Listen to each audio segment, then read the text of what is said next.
Alright, guys, welcome to today's 2020 Atlantic Hurricane Season End discussion. So I want to talk about some potential formations for new storms the next couple of days with Bertha now being gone. I think that's like Bertha's this kind of thing right here, but Bertha is now out of the way. And it's time to look at some potential new storms. So the first one I'm going to be looking at for a potential crystal ball before June 1st. That would be a new record. Has never happened 3 before June 1st. But this is pretty much what we're looking at for crystal ball. Pretty much this area right here is what we've been looking at for a while now. The models were indicating for a very long time that this was going to form. But, alright, the GFS dot shows it form in about 36 hours. So, like by tomorrow. It actually shows it, staying alive for about 1 to 2 days. So I think this could be a weak subtropical storm, crystal ball. And they're not the only model indicating this. The CMC also shows it, I believe. Yeah, it does also show that rotation in around 30 hours. The European model shows it. So, most models are showing it. I don't think the icon shows it. I think the icon tries to shows it. The icon kind of shows it. Yeah, it does show it a little bit weaker, 39 hours. But, most models are showing this. So what can we expect from this? We can expect the NEHS to put a area to watch in the next 5 days very soon. There isn't one quite yet, but we can expect one very soon. Very, very soon, I think. I don't think they talk about it in tropical weather distribution. American gyre will develop in the eastern and Pacific by the end of the week. That I know. Tropical wave in the eastern Korea moving north. So, it doesn't really talk about it, but if we look at the satellite imagery, the convection's getting better and better.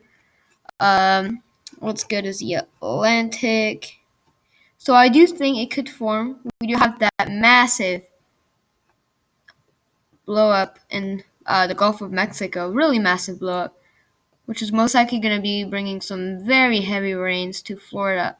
But that's not really an area to watch. We're looking at, alright, so it's not Western Atlantic. Where is it?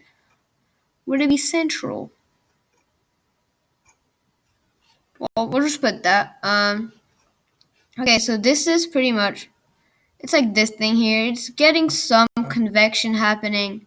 It's not the best organized system, but, it's there. We are seeing also this system right here potentially develop into something. But, this is what we're looking at. Like the low pressure here is maybe trying to form a center of circulation, but it's most likely going to be subtropical.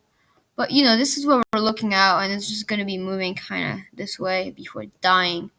So this could be crystal ball, guys. And I do think it could potentially develop into like a 40 miles to even maybe just a tropical depression. It's possible.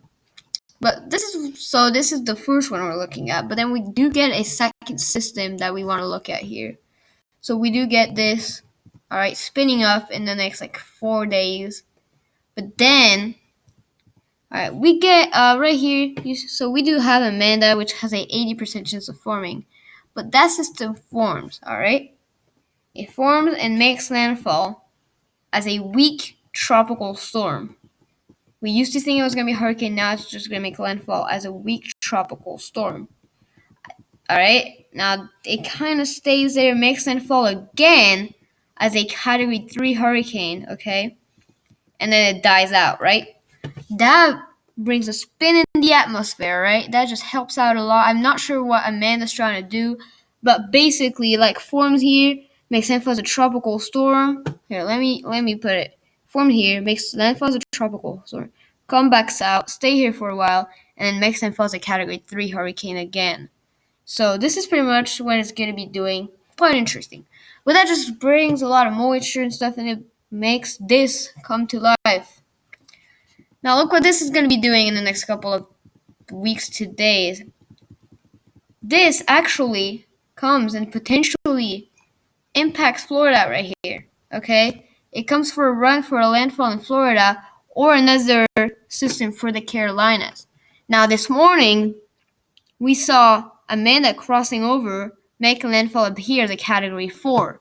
Okay, so we do also see that system again form, and it's still Amanda, and I think that could be the system making landfall as a Category 4. Let's see if the CMC shows it. Alright, so the CMC actually shows something different. It shows Amanda crossing over and heading for the Louisiana. So that's what the GFS was showing earlier, but it's not showing that happening anymore. But pretty much every new run, each time it's either here or here, every run it switches from those sides. So I wouldn't be surprised if in the next run they put it back and that one doesn't form. But most models don't actually show this one form right here. But the crossing over is much more likely with this.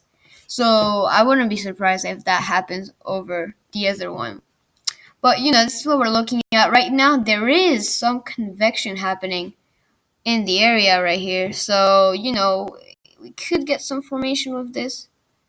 And then we do have also the possibility for this system right here to cross over as well, and that could be. So we could be seeing the formation of Edward in 384 hours. So 384 hours, 2 days. That means like 2 weeks and a half. So that would be by mid-June. Well, no, early, like the first week of June, basically.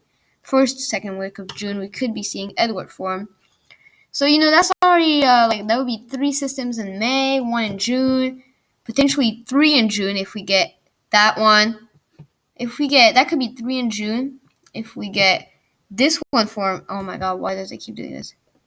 If we get that one forming, that goes this way. And if we also get Amanda crossing over, going this way, and that second system also crossing over, that could be 3 systems in the Caribbean's forming in, June, plus a subtropical system.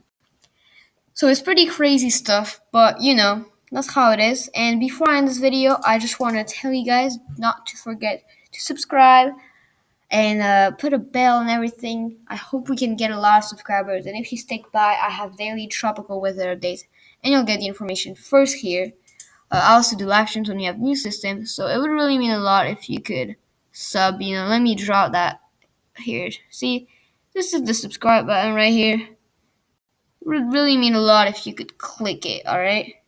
And maybe drop a like on the video, that would really mean a lot, guys. But anyways, thanks for watching, and I'll see you guys in the next one.